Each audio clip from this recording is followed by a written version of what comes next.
Trump has broken left-wing minds by telling them, hey, I'm going to keep you from getting killed. I knew it was going to be crazy, the reactions, but even for left-wing meltdowns, the reaction from, hey, my goal is to make sure that less people are victims of violent crime and less murders are taking place in Washington, D.C., has really, even for left-wing insanity, gone to a different level. We're going to break that down for you here momentarily.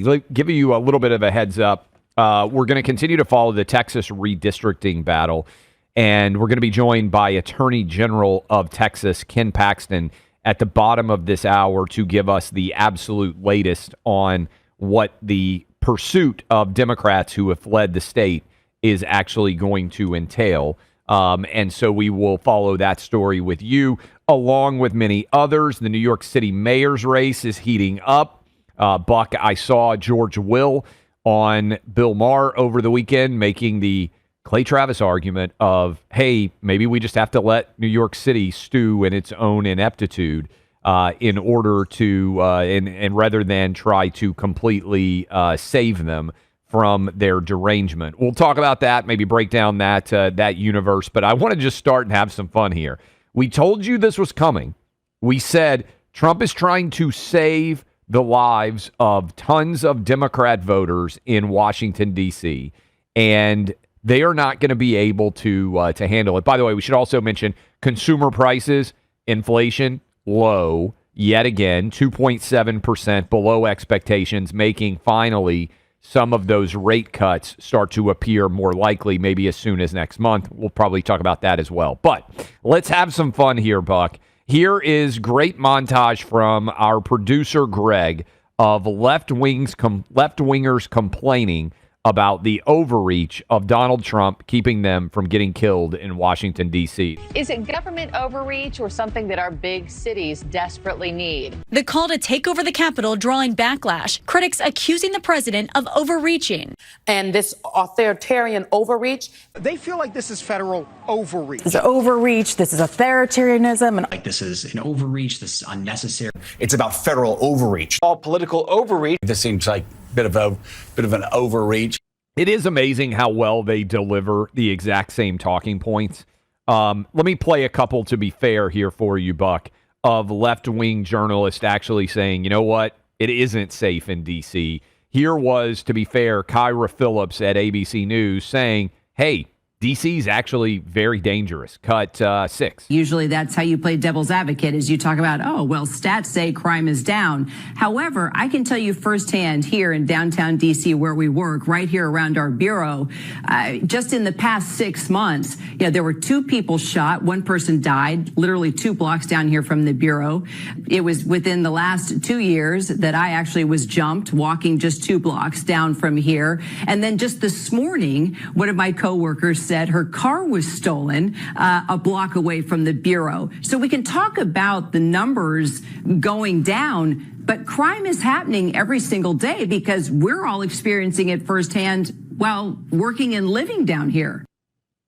One more, Buck. Your buddy Joe Scarborough, who suddenly has taken truth serum and occasionally now says things that are objectively true, said, hey, privately, everybody's talking about how D.C.'s unsafe, and then publicly they're complaining because Trump's trying to make it safer. Cut 7. People have been calling me over the past couple of days going, Washington should have gotten involved years ago. This place is dangerous. It's a mess. It's a wreck and whatever. And then they'll go on Twitter, this is the worst outrage of all time, the shocking, which I understand. But man, I don't care what the crime statistics say. Crime has been a problem in this city for the 32 years I've been living inside and outside of the city.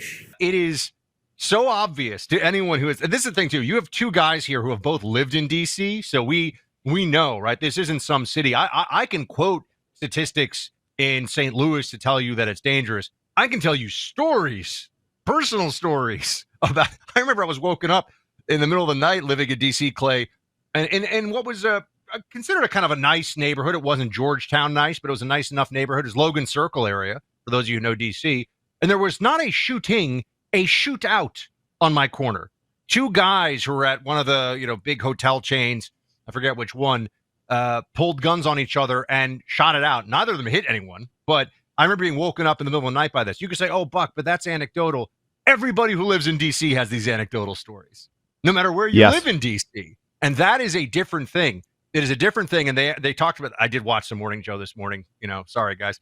That is a different thing. They talked about on Morning Joe how if you live in Manhattan, you might have a story about someone being crazy on this. In fact, if you take the subway, you definitely have stories about someone being crazy on the subway. And you might have some stories about vagrants and about some unsettling things. You don't have a story about the summer intern who just got stabbed to death last week. Everybody who lives in D.C. knows this. And one of the brilliant things from, that's the reality there. One of the brilliant things here, once again, from Trump, and Clay, you were hitting it hard yesterday. It's so important for everyone to know this.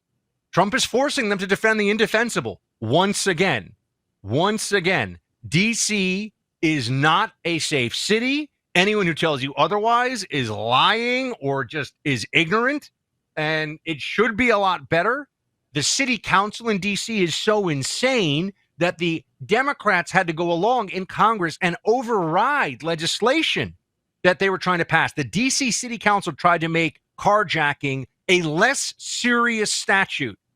And the United States Congress was like, you guys are nuts. You can't do that in our nation's capital because we have to drive in to go to our jobs and we don't want to be carjacked.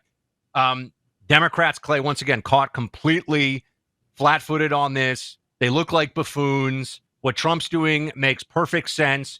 And if he shows results, which, by the way, I think he will, I think there will be results from this, it'll just be another W where Democrats look like they're the pro-crime party and the emotionally erratic liar party. This is a great time to talk to you about Sabre. We're talking about self-defense, talking about protecting yourself and your family. We're just discussing it. If you're a woman or a man, but if you're somebody who's going to be at a gas station at night, or you're going to be going in and out of parking garages, or just in your own home, remember, home invasions can happen anywhere. Burglary, some of these very sophisticated burglary crews, they're actually international. There are foreign guys who come into this country, and they're very skilled burglars. All kinds of stories about that. They do burglaries, they do home invasions. How do you protect yourself? Sabre, S-A-B-R-E. This is the #1 pepper spray brand trusted by law enforcement. And for a lot of you, you might even live in a jurisdiction where you can't really conceal carry. So you don't have ready access to a lethal option to defend yourself. And even those of you who do have that option, like I do here, I've got firearms and I've got Sabre products. I've got force escalation. Carrie feels more comfortable. She doesn't want to be carrying concealed. I do, but she wants to be able to have pepper spray so she can go out, go for a walk in an area that maybe is a little more dodgy. Sabre, my friends, go check it out. They've got amazing products, family-owned company. Clay and I know the CEO. He relies on these products for his family too. SABREradio.com. That's SABREradio.com. You'll save 15% when you go to that site today, or you can just call this number, 844-824-SAFE.